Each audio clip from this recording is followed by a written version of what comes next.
Olá pessoal, tudo bem? Eu sou a professora Márcia Pereira e o objetivo deste vídeo é falar rapidamente, objetivamente e didaticamente, vou procurar fazer desta forma, sobre o modernismo no Brasil, tá bem? Então vamos lá.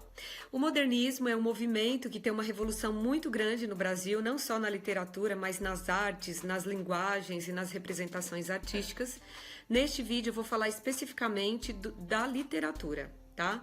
Então, as principais características do modernismo aqui no Brasil, que é um movimento que se inicia ali em 1922, e o grande marco é a Semana de Arte Moderna, que acontece no Teatro Municipal, de novo no ano de 1922, e as principais características são a quebra de estética.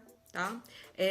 O modernismo vem para confrontar todos os valores passadistas, tem um grande combate ao passadismo. Falando de estética, de corrente literária, os modernistas confrontavam e combatiam muito os parnasianos. Eles criticavam o que os parnasianos defendiam, por exemplo, que era a estrutura do texto, a arte pela arte, a literatura pela literatura, e os modernistas vinham para quebrar a linguagem vigente, quebrar todo o conservadorismo ligado à área das artes e da literatura.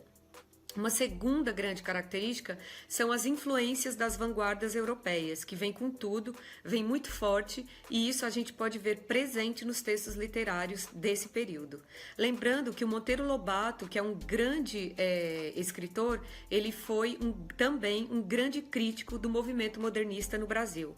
A crítica dele afetou bastante o movimento modernista, mas não fez com que ele deixasse de acontecer, nós sabemos disso, tá certo? Então, o modernismo, ele se divide basicamente na literatura em 3 fases, tudo bem? A primeira fase, ela vai de 1922, que é o início do movimento, Semana de Arte Moderna, até 1930, tá? Com essas características muito fortes que eu disse aqui, a influência das vanguardas europeias, o ímpeto de revolução por parte daquelas pessoas que fazem o movimento começar, que fazem o movimento acontecer, essa revolução muito indo ao combate contra as ideias passadistas, principalmente ao parnasianismo, como eu falei aqui. Inicialmente, nós temos grandes representatividades aí de nomes, e tanto nos dois gêneros mais famosos literários, que é a poesia e a prosa. Na poesia, a gente tem 3 grandes nomes aí nessa primeira fase, que são eles: Manuel Bandeira, Oswald de Andrade e Mário de Andrade, que são 3 grandes líderes também do movimento modernista no Brasil. Lembrando que o Mário de Andrade, ele publica Pauliceia Desvarada, que é uma obra clássica e peculiar da nossa literatura, em 1922, que é justamente quando começa o movimento. E na prosa, nós temos o Macunaíma, que vem uns anos depois, em 1928, também do Mário de Andrade, que essas 2 obras não são as únicas, mas são 2 grandes referências aí da primeira fase do movimento modernista no Brasil. Lembrando que alguns críticos, alguns estudiosos chamam essa fase também de fase heróica, justamente por conta do ímpeto revolucionário, transformador e transgressor daqueles que propõem o surgimento desse movimento, tá certo? A segunda fase do modernismo, ela acontece de 1930 até 1945, tudo bem? Lembrando que um grande marco dessa fase, um marco histórico, é a Revolução de Vargas, que acontece justamente em 1930. Por que eu estou falando de um marco histórico, de um marco político? Porque nós sabemos que tudo aquilo que acontece no mundo e num país vai influenciar a literatura. Então, nesse momento também existe muito uma influência política ligada ao socialismo. Nessa segunda fase, esse coração socialista, esse ímpeto social, essa pretensão à crítica social é muito forte nessa segunda fase do movimento modernista, que também acontece fortemente na poesia e na prosa, nesses 2 gêneros literários. Na poesia, a gente tem Drummond de Andrade, com a publicação de alguma poesia, que acontece justamente em 1930, E nós temos também Cecília Meirelles, Murilo Mendes, Vinícius de Moraes, entre muitos outros. Estou só citando aqui alguns nomes. Basta olhar, se a gente for olhar para Drummond, o poeta Drummond tem basicamente 4 fases. Ele passou por fases tanto com essa pegada de denúncia social, né, de incômodo com as injustiças, com as diferenças sociais. E a gente tem também o Vinícius de Moraes, que ao mesmo tempo que é um poeta que fala de amor, que fala de fidelidade, infidelidade, saudade, ele também vai falar das questões sociais, das diferenças sociais, econômicas tão presentes aqui no seu país, tá certo? Na prosa, nós temos aí um grande momento do movimento modernista no Brasil, que é a chamada prosa regionalista. Nós chamamos de regionalismo de 30, é um nome mais adequado, né? Porque regionalismo pode acontecer em qualquer movimento. Então, esse regionalismo a gente chama de regionalismo de 30, que acontece ali na década de 30, na segunda fase do modernismo, ou nós chamamos também de neorrealismo, que é como se fosse um novo realismo, justamente por conta dessa pretensão à denúncia social. Né? Se não há essa denúncia diretamente, há a abordagem dela, como a seca de 30, que aconteceu no Nordeste brasileiro, por exemplo. E aí os nomes, eles já dizem, talvez dizendo aí dos nomes e até dos textos literários da época, já vai remeter a essa questão. Por exemplo, a Raquel de Queiroz, com o 15, que é uma obra muito forte, com essas características regionalistas ou neorrealistas do período, né? Quem não leu, é um livro importante de ler em todos os sentidos, além de ter uma grande riqueza estética, tem essa denúncia social muito forte da seca de 30 no Nordeste. Nós temos Lins do Rego, né? E nós temos o próprio Graciliano Ramos, por exemplo, com Vidas Secas. Então, acho que todo mundo aqui conhece a literatura do Graciliano Ramos, acho que todo mundo conhece aqui o Vidas Secas, que é aquela literatura, aquele texto curto, num discurso indireto livre, extremamente dolorosa, que denuncia o quanto essas pessoas que são vítimas dessa seca nordestina, dessa indiferença social, dessa indiferença política, o quanto elas sofrem, né, em viver nessa realidade. E traz também a realidade, né, desses retirantes. Então é uma obra que incomoda bastante, embora muito curta, e ela é muito discutida por conta dessa forte denúncia social. E esse ímpeto do Graciliano Ramos de denunciar essas questões, né? Então tem muitas obras desse período que vão marcar essa prosa regionalista de 30, tá certo? Então tem muitos autores que se tornaram mundialmente conhecidos a partir desses textos, né? Principalmente ali na prosa.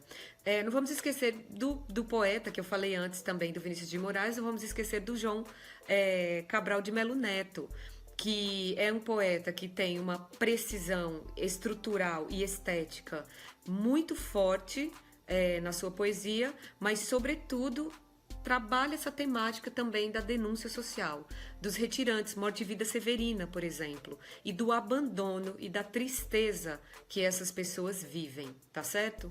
E aí nós vamos para a terceira fase.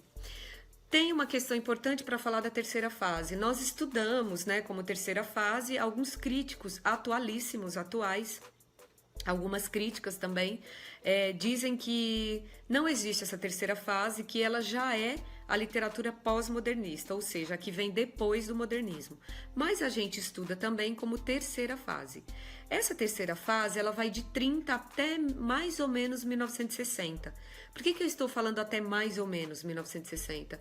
Porque a gente precisaria de um maior distanciamento do movimento para fechar as datas, fechar inclusive as características dessa terceira fase. Nós estamos muito próximos, a gente precisava de um distanciamento histórico maior para estudá-la, e isso o futuro fará.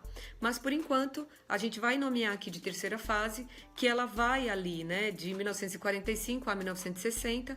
O grande marco histórico desse período, não tem como não falar dela, é a Segunda Guerra Mundial, né, que data ali de 1945.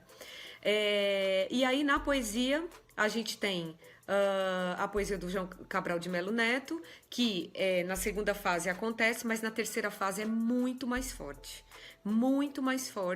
com todas essas questões sociais ali do período. Uma guerra, as diferenças sociais, as indiferenças sociais são muito fortes e o João Cabral de Melo Neto traz isso na sua poesia.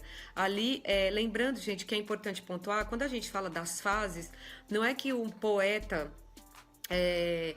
participou da segunda fase, ele não participou da segunda. Não, nós estamos falando ali do que foi mais forte naquela fase, do que foi mais conhecido, mais lido e a maior produção ali naquele período. Então, na segunda fase, o João Cabral de Melo Neto produziu, na terceira também. Nós o estudamos mais na terceira fase, tá certo? E a gente pode chamar também da geração de 45, tá certo? Começa ali também o impulso para o que vem depois, que é a poesia concreta, que vai ali do final de 50, 60, e a poesia concreta também sofre totalmente essa influência ali dessa terceira geração, geração de 45 também, como chamamos. Na prosa, a gente tem dois grandes nomes, que é o Guimarães Rosa e a Clarice Lispector, tá certo? Tem uma proximidade muito grande já com a literatura que vem depois, ali na década de 70, que é a literatura é um impulso, né? Eu diria que é a literatura do Rubem Fonseca, com essas características de incômodo íntimo, mas também social. O que esses incômodos sociais são capazes de fazer comigo enquanto pessoa? Basta olhar para a obra de Clarice Lispector. A maioria delas em primeira pessoa, com o discurso indireto livre, mas sobretudo com fluxo de consciência absurdo, mostrando, apontando esse incômodo íntimo que ela tem, mas que tudo isso também é influência de sua realidade social, né? O Guimarães Rosa, a gente tem uma prosa ali muito ligada às questões regionais do sertão de Minas, mas nós sabemos que naquela prosa do Guimarães Rosa, embora aconteça ali com uma linguagem do sertão mineiro, no sertão mineiro a gente sai, e aí está a grande maestria da obra dele, dali sai questões universais, né? Como o orgulho, o ódio, o amor, a morte, a solidão. Então, nós não podemos ignorar esses temas universais na obra de Clarice também, obviamente, mas eu estou falando aqui do Guimarães Rosa, porque muitos acreditam que é só aquela prosa regionalista que aconteceu ali naquele sertão mineiro, mas o que sai dali são temas universais. Tudo bem? Então eu indico Clarice, acho que a maioria aqui conhece, Guimarães Rosa também. Tem muito de Clarice, se vocês quiserem uma prosa que traz esse incômodo social, é A Hora da Estrela, sem dúvida nenhuma. Se vocês quiserem ler um livro que tem um maior incômodo, assim, íntimo, mas que também esse incômodo vem da realidade social, Água Viva, Paixão Segundo GH, por exemplo. E o Guimarães Rosa, sem dúvida nenhuma, Grande Sertão Veredas, que é uma grande obra, que é uma grande referência de nossa literatura. Olha, eu prometi ser breve, nosso vídeo vai ficar com mais ou menos 15 minutos, mas eu espero que possa ter ajudado vocês. Ele foi feito com muito cuidado e com maior cuidado, com grande cuidado metodológico também, para não ser um vídeo cansativo. Então, espero que tenha ajudado vocês. Bons estudos a todos e até mais!